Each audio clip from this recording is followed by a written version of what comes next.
पण बाबासाहेब आपल्या स्वतःच्या स्वय अध्ययनाने एवढे काही प्रगल्भ झाले, तर संस्कृतचे विद्वान गेले असंख्य संस्कृत बोलू शकत होते. तसंच मग ते एका इंग्लंडमध्ये संस्कृत परिवाराच्या घरी जायचे. तर ती बाई बाबासाहेबांना म्हणजे भीमा किंवा भीम तू आला पाहिजे जेवायला, आणि मी माझ्या हाताने जेवण बनवते. बाबासाहेब पोट भरून जेवण करायचे घरी गेले की. पण जेव्हा 1931-32चा काळ, राऊंड टेबल कॉन्फरन्स, बाबासाहेब म्हणतात देव जाणे त्या भगिनीला माझी जात कळाली असेल. स्वागत आहे आपल्या सर्वांचं. हे बुद्धा टीचिंग चॅनल आहे. यावर बुद्ध आणि त्यांच्या संपूर्ण शिकवणीवर आणि शिक्षेवरती धम्मचर्चा होते. आपण सर्वजण बुद्धा टीचिंग चॅनलचा लाभ घ्यावा.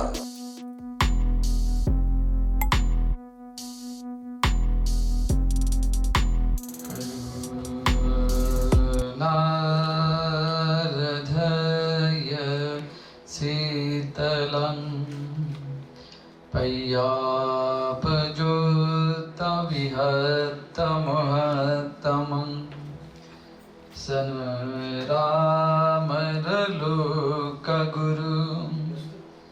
वन्दे सुगतगतिविमुत्तमं.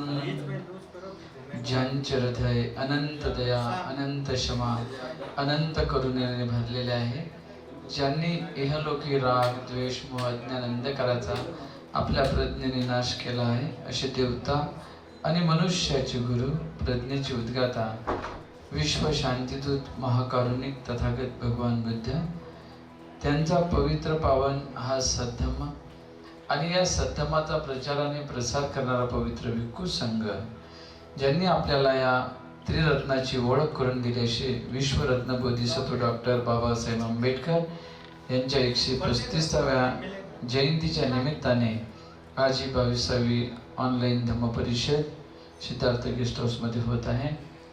आणि या त्रिरत्नाचा ज्याने संपूर्ण विश्वामध्ये बुद्ध धम्म संघाचा प्रचार केला, असा महान राजा चक्रवर्ती सम्राट अशोक, प्रथमतः आम्ही बुद्ध धम्म संघाला त्रिवार वंदन करतो आणि डॉक्टर बाबासाहेब आंबेडकरांच्या धम्मक्रांती विचारामध्ये मी माझं संपूर्ण जीवन समर्पित करतो शेवटच्या श्वासोश्वासापर्यंत. आज या धम्मपरिषदेला आवर्जून उपस्थित पूजनीय भदंत गुरुवर्य डॉक्टर भदंत खेमनमोजे महाथेरो, माजी प्राचार्य मिलिंद कॉलेज मुळावा, त्याचप्रमाणे पूजनीय भदंत डॉक्टर सत्यपाल महाथेरो आणि आयोजक पूजनीय भदंत डॉक्टर SR इंदवंश महाथेरो, तिन्ही भंतेंना मी त्रिवार वंदन करतो. बाकी उपस्थित भिक्खू संघ, उपासक, उपासिका. तर बघा प्रियजनो, आज ही जी ऑनलाईन पद्धतीने धम्मपरिषद भंतेजीने आयोजित केलेली आहे, त्यामागे उद्देश हाच की डॉक्टर बाबासाहेब आंबेडकरांचे विचार जनसामान्यापर्यंत गेले पाहिजे. आणि बाबासाहेब आंबेडकरांनी जो अन्यायाच्या विरोधात निकराचा जो लढा दिलेला आहे, ती प्रेरणा आपण घेतली पाहिजे. म्हणजे संपूर्ण विश्वामध्ये, जगामध्ये जिथे जिथे अन्याय होतो, तिथे तिथे सर्वप्रथम डॉक्टर बाबासाहेब आंबेडकर यांची आठवण केली जाते. म्हणून मला आपल्याला सांगायचे की या महापुरुषांचे या देशावर खूप उपकार आहेत. म्हणजे कसा आहे हा देश बघा, आज जर बघितलं 150 कोटीचा म्हणजे 150 करोडचा देश आहे, तसं पाहिलं तर हा आजच्या घडीला. तर तुम्ही विचार करा, या देशामध्ये कितीतरी लोक उपाशीपोटी झोपतात आजच्याही घडीला. म्हणजे पोटभर अन्नसुद्धा प्रत्येक नागरिकाला मिळू शकत नाही. शुद्ध पाणी तर लांबचीच गोष्ट आहे, शुद्ध श्वास त्याच्यापेक्षा लांबचा आहे. म्हणजे देश बघितला तर बुद्धाचा आहे, तथागतांचा देश आहे, सम्राट अशोकाचा देश आहे. पण या देशामध्ये विषमतेने एवढं काही काहूर माजवलेलं आहे की उच्च नीचतेची जी उतरंड आहे ही खूप भयानक आहे आपल्या देशामध्ये. म्हणजे विचार करा, पाण्यासाठी सुद्धा संघर्ष करावा लागतो की जी निसर्गाची देणगी आहे, निसर्गाने दिलेलं जे पाणी आहे त्याच्यासाठी सुद्धा. आणि मी तर असं ऐकलं की एका ठिकाणी आपल्या अस्पृश्य जातीच्या लोकांनी जेवणामध्ये तुंप खाल्लं होतं, फक्त तुंप. तर म्हणून या हिंदू लोकांनी जनावरासारखं बदललं, त्यांना खूप मारलं. कारण तुंप खाण्याचा तुमचा अधिकार नाही म्हणे, आणि तुमच्यासारख्या लोकांनी खाऊ पण नाही. पण जेव्हा ही गोष्ट बाबासाहेबाला कळाली आणि बाबासाहेब आंबेडकरांकडे, त्याच गावचा जो व्यक्ती आहे जातीवादी, तो ब्राह्मण होता, आणि ज्याच्यामुळे हे कांड घडल्या गेलं, बाबासाहेब त्या गोष्टीवर लक्ष ठेवून होते. तर तेव्हा मात्र तो एका केसमध्ये अडकला आणि त्याला सांगितलं की तुझी केस फक्त एकच व्यक्ती लढवू शकतो, ते म्हणजे डॉक्टर आंबेडकर. मग तो लाजकाजच कसा तरी बाबासाहेबांकडे आला, पण कार्यकर्त्यांनी पहिलेच सांगितलं होतं बाबासाहेब हाच आहे तो, याच्यामुळेच आपल्या समाजाला ज्याने तुंप खाल्लं होतं त्यांना मारहाण झाली होती, गावाच्या बाहेर हाकललं होतं, हाच येतो. मग तो आल्यानंतर बाबासाहेबांनी त्याची केस वगैरे घेतली आणि तो म्हटला तुमची फीस वगैरे किती द्यायची आहे. तर बाबासाहेब म्हणे ते नंतर बघू आपण, तुझी केस मी जिंकून देईल, निश्चिंत राहा. आणि त्या ब्राह्मणाची केस बाबासाहेबांनी जिंकून दिल्यानंतर मग तो आला पुन्हा पैशाची बॅग घेऊन. मग बॅग घेऊन आल्यानंतर तो बाबासाहेबांना म्हणाला की मला तुमची फीस द्यायची आहे. बाबासाहेब म्हणे पुढे पळून चाललो, चिंता करू नको, तुझ्याकडचे पैसे पुढे जाणार. बाबासाहेब म्हणजे तुला माझी फीस द्यायची ना, नक्की? म्हणे हो. बस एक छोटंसं काम कर माझं. तू म्हटला काय, सांगा, तुम्ही आदेश द्या, तुम्ही जो आदेश द्याल ते मी पालन करेन. कारण त्याची केस जिंकली होती, बाबासाहेबांनी त्याच्यावर उपकार केले होते. तर बाबासाहेब म्हणतात बस तू जेवण बनव, माझ्या समाजाला खाऊ घाल. तो हो तयार झाला. ठरवलं एखाद्या शाळेत, जिल्हा परिषदेच्या शाळेत, गावच्या शाळेत, एखाद्या झाडाखाली, लिंबाखाली, आंब्याखाली, कुठे जेवण म्हणून खाऊ घालू. पण बाबासाहेब काय म्हणतात त्याला, तू जेवण बनव पण तुझ्या किचन रूम मध्ये माझ्या समाजाला जीव घाल. मग तेव्हा मात्र त्याचे धाबेदर आणले, पण बाबासाहेबांचे उपकार त्याच्यावर, त्याचं करणंच होतं. जेवण बनवलं आणि तिथे आपल्या समाजाला त्यांनी पूर्ण घरामध्ये जीव घातला. त्याच्या बाबासाहेबांनी एक रुपया पण फीस घेतली नाही. याला म्हणतात बोधिसत्व, याला म्हणतात समानतेसाठी काम करणारा सत्व प्राणी. तर हे फक्त बोधिसत्वच करू शकतात, सामान्य माणूस नाही करू शकत. आणि बाबासाहेबांवर किती जरी अन्याय अत्याचार झाला तर त्यांच्या मनामध्ये कुठेही किंचितही, संविधानाच्या पानापानात आपण पाहू शकतो, बदल्याची भावना नाही आहे. टाटा बिर्ला असो, राष्ट्रपती असो, प्रधानमंत्री असो, या देशाचा, या रस्त्यावरचा भिकारी असो, प्रत्येक व्यक्तीच्या मुलीसाठी, मुलासाठी त्यांनी जे कार्य केलं, संपूर्ण देशासाठी सारखं केलेलं आहे. ज्याच्यावरही अन्याय अत्याचार होतो तो कोर्टाकडे जातो, पोलीस स्टेशनला जातो दाद मागण्यासाठी. ही डॉक्टर बाबासाहेब आंबेडकरांची खूप मोठी किमया आहे. असंच प्रसंग एकदा डॉक्टर बाबासाहेब आंबेडकर आराम करण्याच्या उद्देशाने थोडासा दगदग झाल्यानंतर पनवेलच्या गेस्ट हाऊसला, फार्म हाऊसवर गेले आणि तिथे एक व्यक्ती आला आणि त्यांनी त्याच्या नातेवाईकाला पहिलेच सांगितलं होतं की डॉक्टर बाबासाहेब आंबेडकर इथे येत असतात कधी कधी, आणि ते खूप कायदेतज्ञ, खूप मोठे वकील आहेत. मग तो जो व्यक्ती आहे तो पाटील आहे आणि तो आहे कर्नाटकातला, म्हणजे कर्नाटकात सोलापूरच्या बॉर्डर गावातला. आणि त्याला एकुलता एक मुलगा होता त्या काळामध्ये तेव्हा, आणि आता मग नंतर जास्त झाले, तो भाग वेगळा.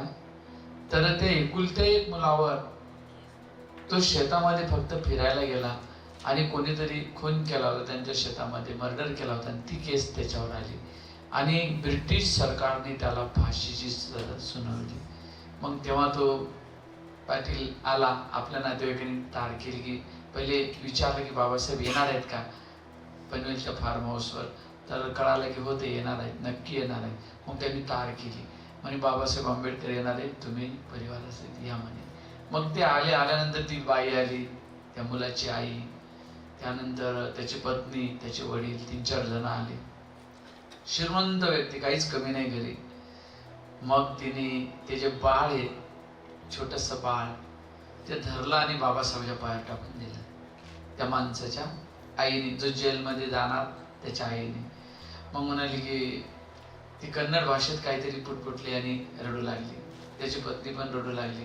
तिने डोक्यावरचा पदर काढला, बाबासाहेबांच्या पायावर टाकला आणि ती सांकेतिक भाषेमध्ये समजायचं म्हटलं तर ती म्हणत होती की माझ्या मुलाला वाचवा, आणि हे जे बाळ तुमच्या चरणावर टाकलं का, याच्या पित्याचं क्षेत्र तुम्ही वाचवा, असं सांकेतिक जर आपण सिंबॉलिक विचार केला तर.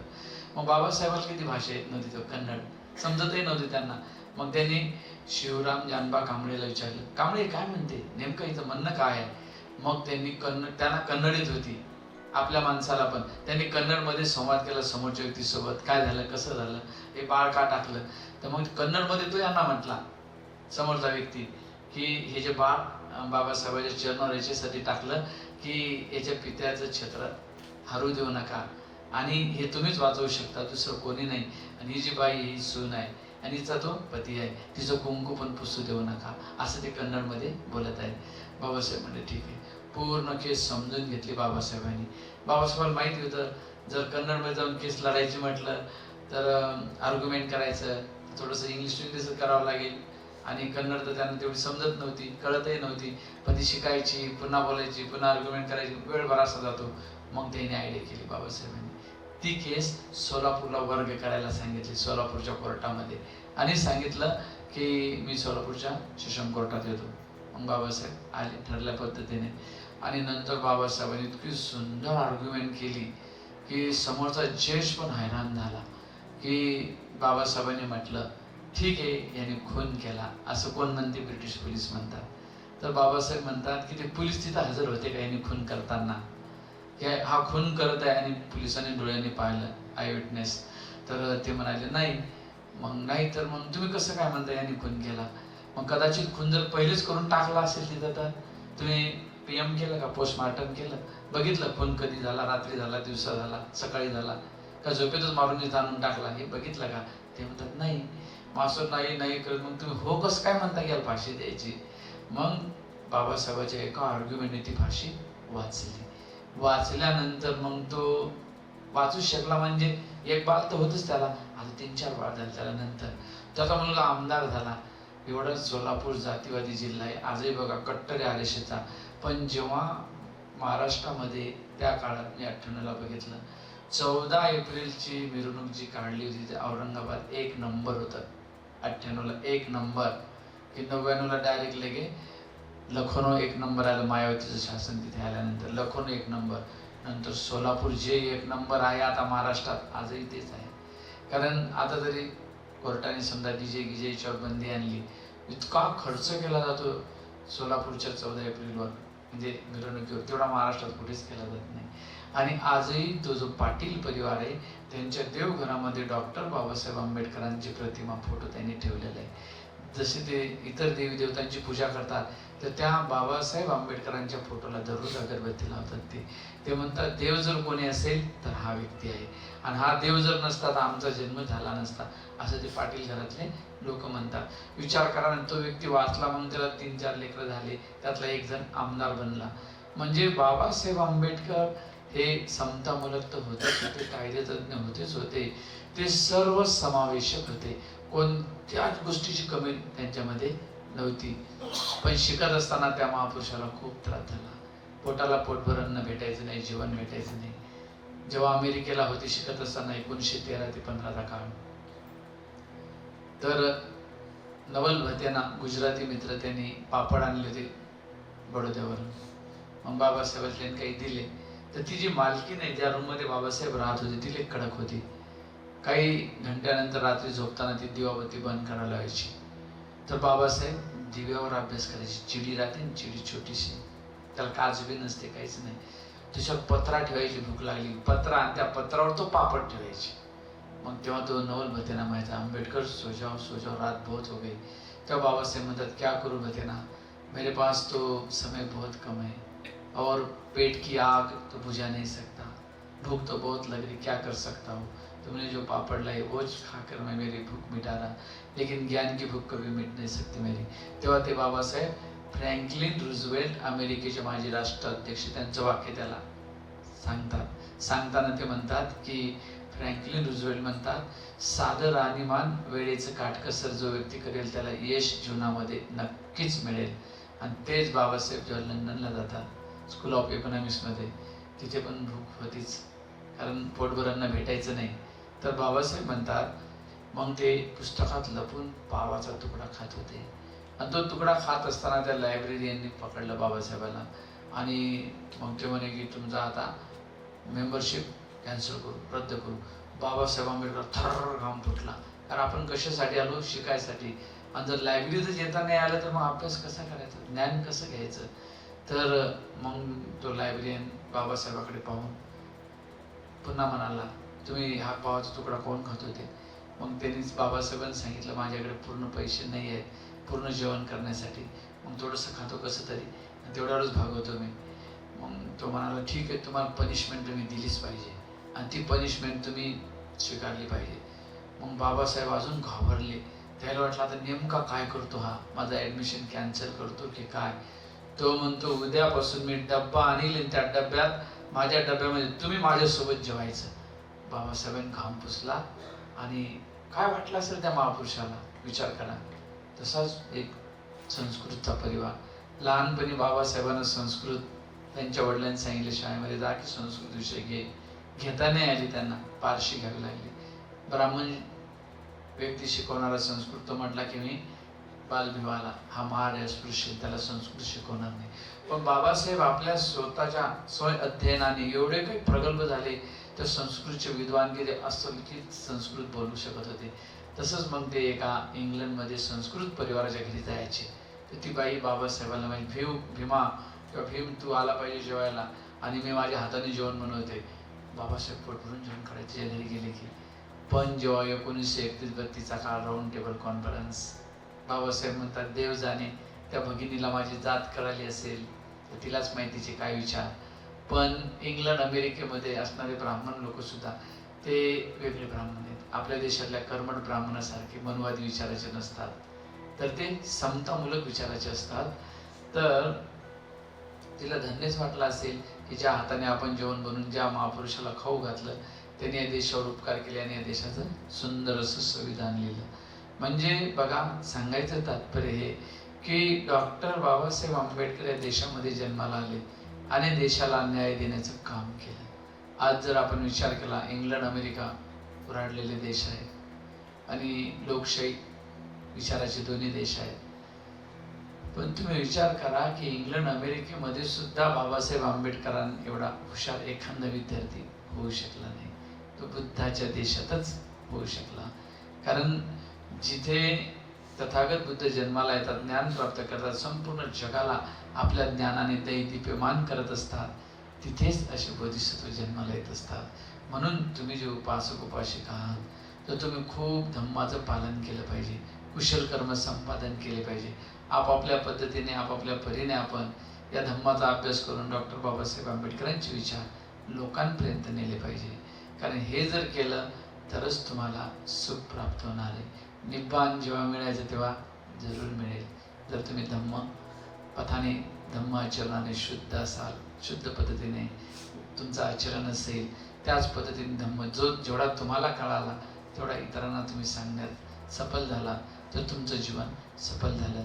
तर आजच्या या मंगल प्रसंगी ऑनलाईन धम्म परिषदेमध्ये आपण आलात आणि हा धम्म समजून घेत आहात, इतरांपर्यंत डॉक्टर बाबासाहेब आंबेडकरांचे विचार आपण नेत आहात, ही खूप चांगली गोष्ट आहे. आणि आता जिकडे तिकडे गाजावाजा नाचून गाऊनच ही जयंती साजरी करतात लोक. पण माझ्या मते 12 घंटे पुस्तक वाचून केले तर खूप चांगलं होईल. नाचणारे तर लय भेटतात, तिथे शिक्षणाची काही गरज नाही. पण वाचून म्हटलं तर जेणेकरून तुमच्यामुळे दुसरे लोक प्रेरणा घेतील, दुसऱ्या जातीचे लोक प्रेरणा घेतील. आज जर विचार केला आपण, 59 म्हणजे अस्पृश्य जातीमध्ये 59 जाती येतात, 58 जातीला तर काही देणं घेणं नाही बाबासाहेबाचं. एकमेव फक्त महार जी जात आहे, जी बौद्ध बनलेली, तीच बाबासाहेबाला डोक्यावर बी घेते आणि डोक्यातही घेते. म्हणून बाबासाहेबांचे विचार किंवा बाबासाहेबाला डोक्यावर न घेता डोक्यात घ्या आणि इतरांना सुद्धा प्रकाशित करा. एवढं बोलून या ठिकाणी थांबतो. सभ्य सत्ता सुखवंतु. तुमच्या सर्वांचं कल्याण, सर्वांचं मंगल. साधु साधु साधु. बुद्धं नमामि, बुद्ध को नमन करता हूँ. धम्मं नमामि, धम्म को नमन करता हूँ. संघं नमामि, संघ को नमन करता हूँ.